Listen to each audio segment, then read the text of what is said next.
The Game of Life and How to Play It by Florence Scovel Shinn. Chapter 3, The Power of the Word.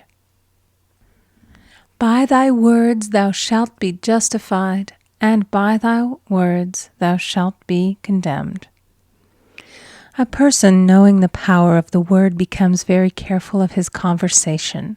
He has only to watch the reaction of his words to know that they do not return void. Through his spoken word, man is continually making laws for himself. I knew a man who said, "I always miss a car. It invariably pulls out just as I arrive." His daughter said, "I always catch a car. It's sure to come just as I get there." This occurred for years. Each had made a separate law for himself, one of failure, one of success. This is the psychology of superstitions. The horseshoe or rabbit's foot contains no power, but man's spoken word and belief that it will bring him good luck creates expectancy in the subconscious mind and attracts a lucky situation. I find, however, this will not work when a man has advanced spiritually and knows a higher law.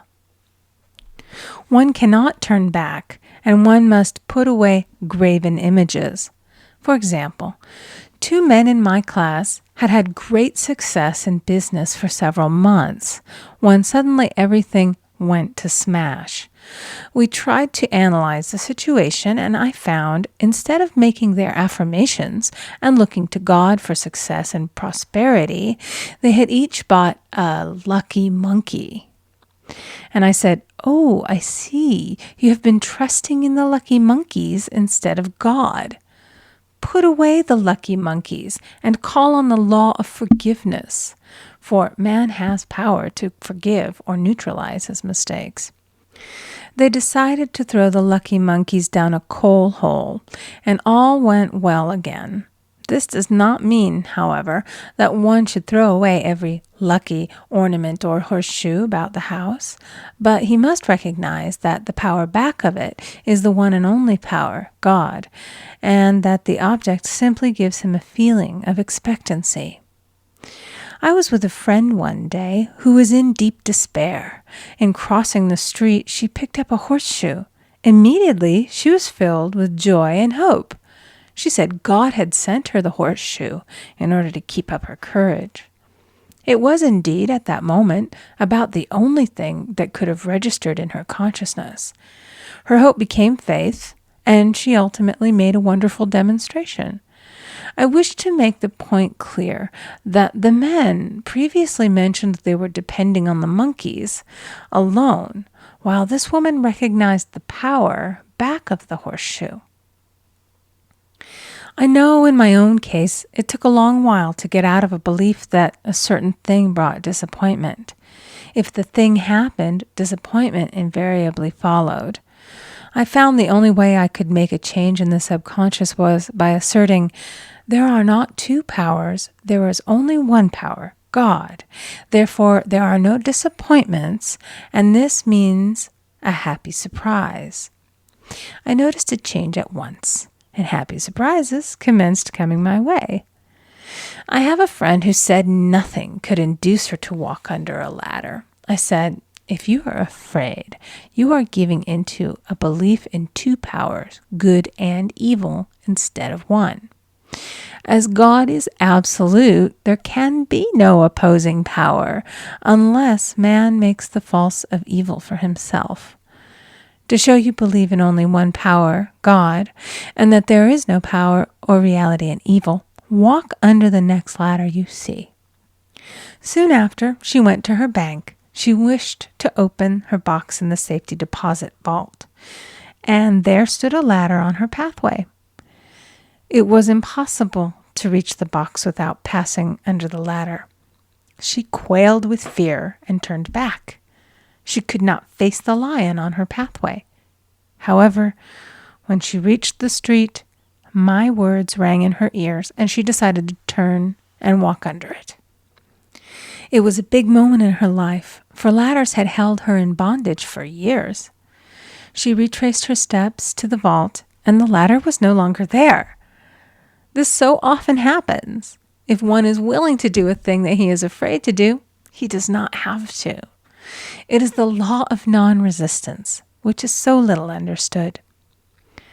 Someone has said that courage contains genius and magic. Face a situation fearlessly, and there is no situation to face. It falls away of its own weight. The explanation is that fear attracted the ladder on the woman's pathway, and fearlessness removed it.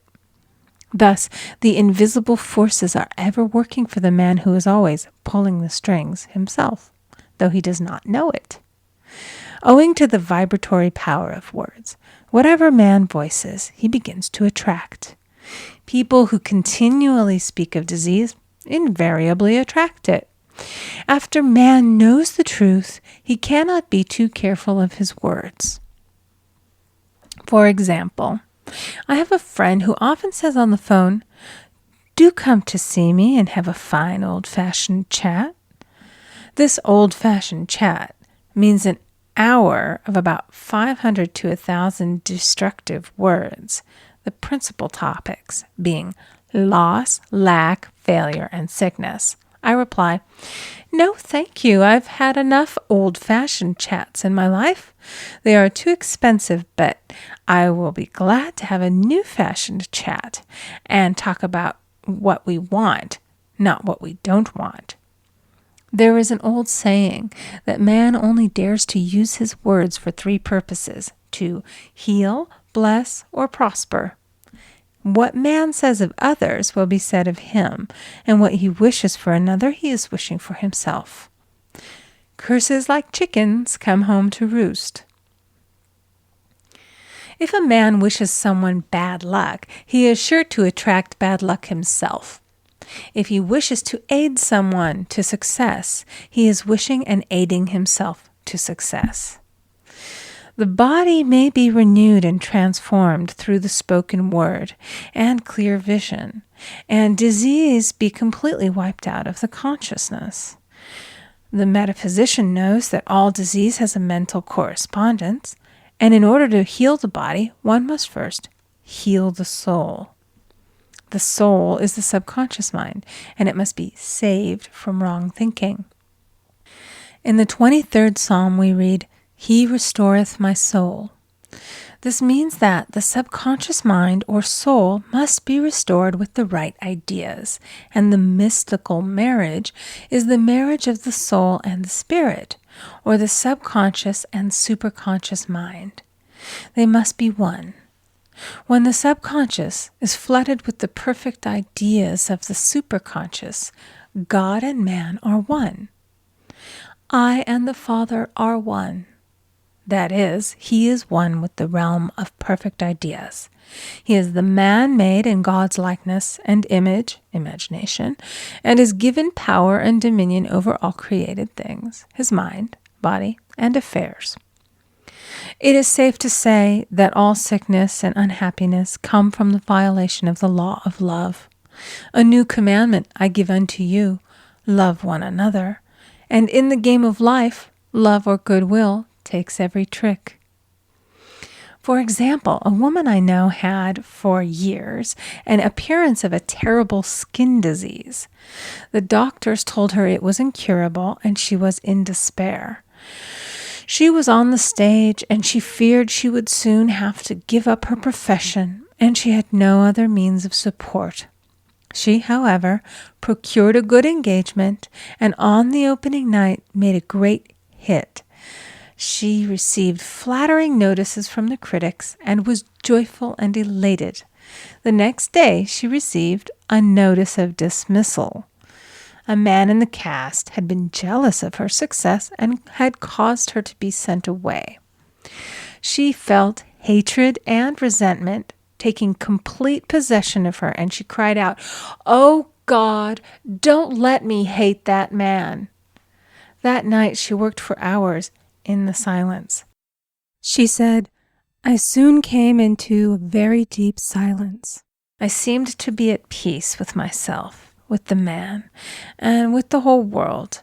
I continued this for 2 following nights, and on the 3rd day, I found I was healed completely of the skin disease. In asking for love or goodwill, she had fulfilled the law. For love is the fulfilling of the law. And the disease, which came from the subconscious resentment, was wiped out. Continual criticism produces rheumatism, as critical, inharmonious thoughts cause unnatural deposits in the blood which settle in the joints. False growths are caused by jealousy, hatred, unforgiveness, fear, etc. Every disease is caused by a mind not at ease. I said once in my class, there is no use asking anyone, "What's the matter with you?" We might as well just say, "Who's the matter with you?" Unforgiveness is the most prolific cause of disease. It will harden arteries or liver and affect the eyesight. In its train are endless ills. I called on a woman one day who said she was ill from having eaten a poisoned oyster. I replied, "Oh no, the oyster was harmless. You poisoned the oyster. What's the matter with you?" She answered, "Oh, about 19 people." She had quarreled with 19 people and had become so inharmonious that she attracted the wrong oyster. Any inharmony on the external indicates there is mental inharmony. As the within, so the without. Man's only enemies are within himself, and a man's foes shall be they of his own household. Personality is one of the last enemies to be overcome, as this planet is taking its initiation in love. It was Christ's message, peace on earth, goodwill toward man. The enlightened man, therefore, endeavors to perfect himself upon his neighbor. His work is within himself, to send out goodwill and blessings to every man, and the marvelous thing is that if one blesses a man, he has no power to harm him. For example, a man came to me asking him to treat for success in business. He was selling machinery, and a rival appeared on the scene with what he proclaimed was a better machine, and my friend feared defeat. I said, "First of all, we must wipe out all fear, and know that God protects your interests, and that the divine idea must come out of the situation. That is, the right machine will be sold by the right man to the right man." And I added, "Don't hold one critical thought toward that man. Bless him all day and be willing not to sell your machine if it isn't the divine idea." So he went to the meeting, fearless and non-resistant, and blessing the other man. He said the outcome was very remarkable. The other man's machine refused to work, and he sold his without the slightest difficulty. But I say unto you, love your enemies, bless them that curse you, do good to them that hate you, and pray for them which spitefully use you and persecute you. Goodwill produces a great aura of protection about the one who sends it, and no weapon that is formed against him shall prosper. In other words, love and goodwill destroy the enemies within oneself. Therefore, one has no enemies on the external. There is peace on earth for him who sends goodwill to man.